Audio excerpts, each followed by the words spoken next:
As humans, it's part of our survival instincts to try to be liked and to try to fit in. Today, I brought you two stories. In the first one, the main character refused to live by society's rules and paid a price for it. And in the second one, the main character wasn't allowed to participate in society at all. And just a heads up, the second story has a bit of a twist at the end, and if you've got a weak stomach, you may want to avoid this one. Viewer discretion is advised.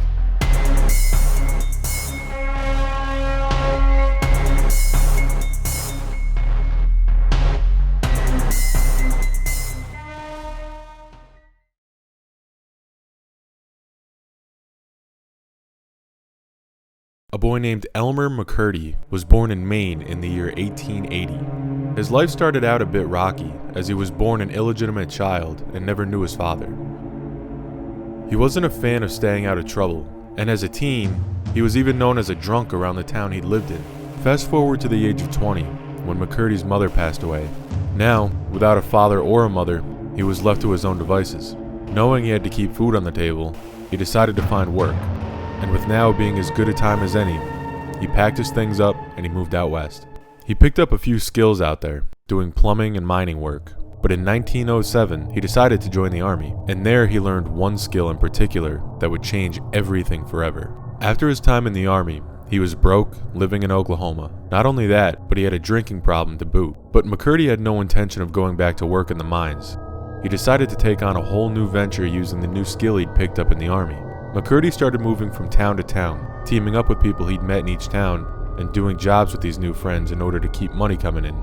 But these weren't your typical jobs. McCurdy and his partners were robbing banks and trains. See, while McCurdy was in the army, he learned about the explosive properties of nitroglycerine, and now during these robberies, he was operating as the explosives guy.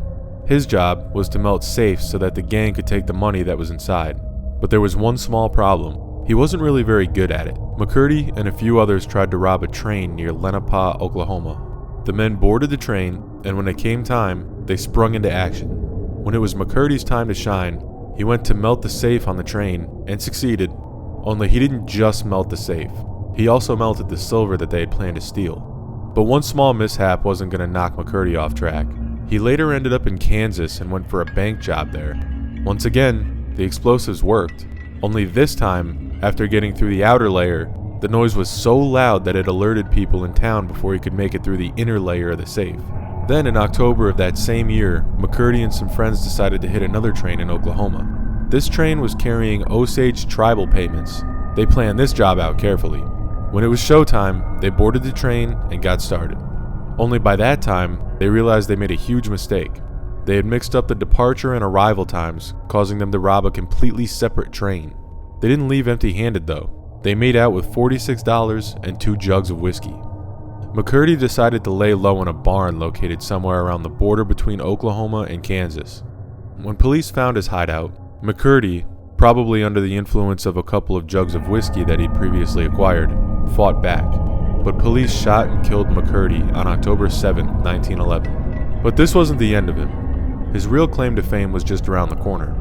McCurdy's body was taken to a funeral home in Pawhuska, Oklahoma, and preserved in arsenic, but nobody came to claim his body. Now, this might have had something to do with his criminal behavior, but a lot of his family was also dead at the time of his passing. Word got around and there were some people who actually wanted to get their hands on a dead body, so of course, they made their attempts. Luckily for them, and not so lucky for McCurdy, the undertaker responsible for him had quite an unusual way of thinking, and he didn't have much respect for the deceased. And if you don't believe me, listen to this. The undertaker actually ended up putting the corpse on display, and as if that wasn't bad enough, he even required viewers to pay their fee by leaving the money inside McCurdy's mouth. A few years later, some carnival owners decided that they could profit from the corpse of a dead man too. They pretended to be McCurdy's brother in order to convince the undertaker to hand over the corpse. This is when McCurdy finally got the fame that he'd lacked during his life. The carnival owners displayed his body all over America as a sideshow attraction. He was known as the bandit who wouldn't give up. But of course, when the shock factor had worn off, it was time for the carnival owners to move on to new attractions. They sold McCurdy's body, and over the next few decades, McCurdy's corpse would be bought and sold to different people, and a lot of them didn't even know that it was a real corpse after being passed around for so long. His corpse had seen more fame and recognition than McCurdy had ever seen in his life. His mummified body had seen plenty of places around the US, including an amusement park near Mount Rushmore, the Hollywood Wax Museum, and even a few haunted houses. Eventually, he ended up in the New Pike amusement park in California. A camera crew for a TV show called The $6 Million Man was visiting the park. One of the crew members was trying to move the corpse, thinking it was a mannequin hanging from a noose, but an arm broke off of the body. Upon further inspection, there was an actual human bone inside the arm. The crew member was in complete shock. The park owners were also surprised at this, because after the body was passed around for nearly 7 decades, somewhere along the line somebody had forgotten to mention that it was a real person. When the body was identified as Elmer McCurdy in 1976, after 65 years, he was finally laid to rest in the Summit View Cemetery in Guthrie, Oklahoma. Countless parents and their children had been in and out of these parks and were completely unaware that only feet away from them was a real human body. Imagine the horror you would feel if you found this out after a seemingly wholesome family outing.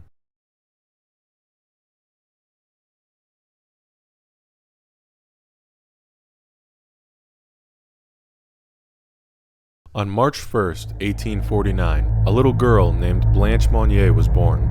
Her family had a pristine reputation, and I mean squeaky clean.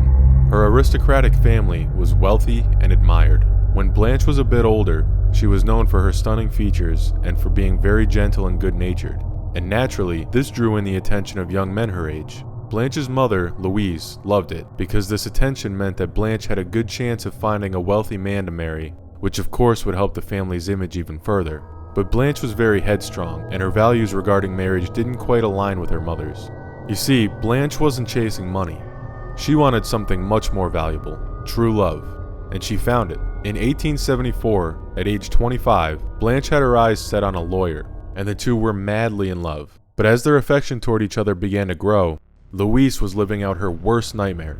She saw this as an act of rebellion, and even an insult to Blanche's bloodline. So Louise wasn't going to let it go any further. And like mother like daughter, the two women were constantly butting heads over the situation, both determined to get their own way.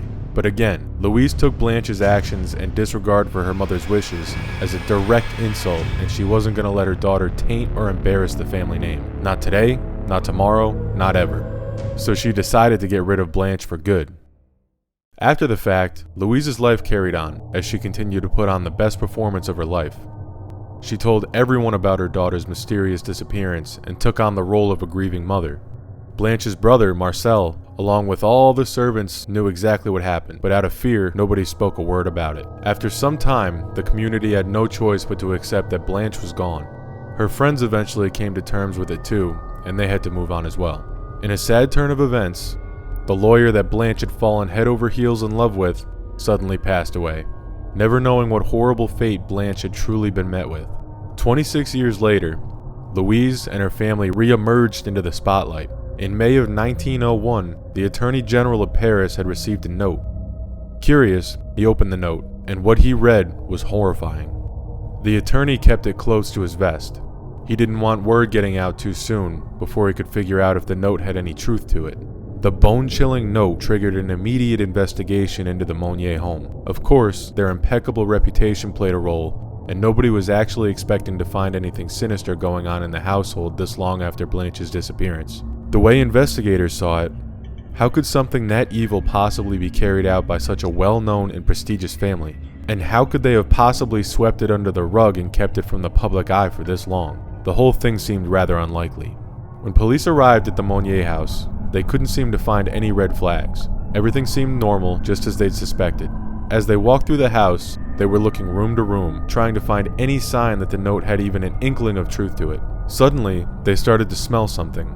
It was awful, and it was coming from the attic. And I mean, this was such a putrid stench that they couldn't ignore it even if they wanted to. They had to investigate. So they walked toward the attic, covering their noses, and since it was locked, they had to break in. And at that moment, they felt completely unprepared for what they were looking at. It was one of the most sickening and demented things they'd ever seen.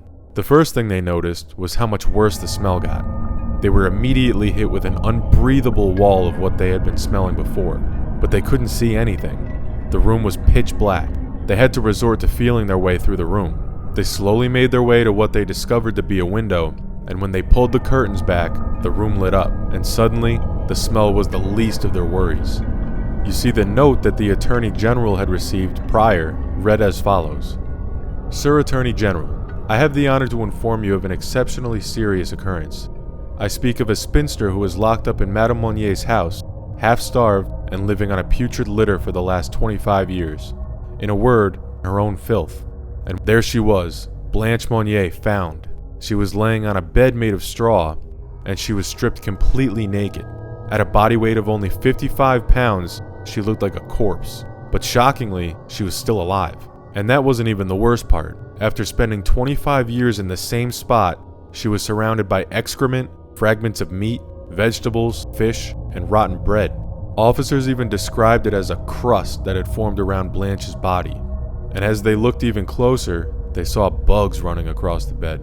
The officers had no choice but to arrest Louise on the spot, and rightfully so, because the family was held in extremely high regard, and everybody was very emotional after learning about the disappearance of Blanche a quarter of a century earlier.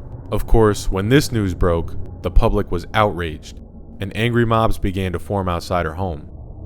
Louise's ego was so damaged by all the people who had once adored the family, now gathering in hatred for her, she became very sick and passed away 2 weeks after the cops discovered Blanche in the attic. Her self-centeredness had ruined Blanche's life and saved her from the justice that she deserved. To make matters worse, Blanche was in such bad condition after being found, she could never be truly free again. Blanche was now a sick, middle-aged woman, but she wasn't just sick in a physical sense. She now had a stack of mental illnesses including anorexia nervosa, exhibitionism, and schizophrenia.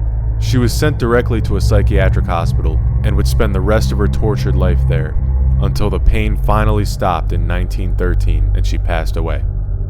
Thank you for making it to the end of the video. If you like these types of videos, along with any other true yet horrifying topics, be sure to leave a like and follow the channel for more. And at this point, I'd like to add that if there are any other stories that you'd like me to cover, my email is in the description, so feel free to share them with me and they may end up in a future video. This is FearBank, and we'll see you next time.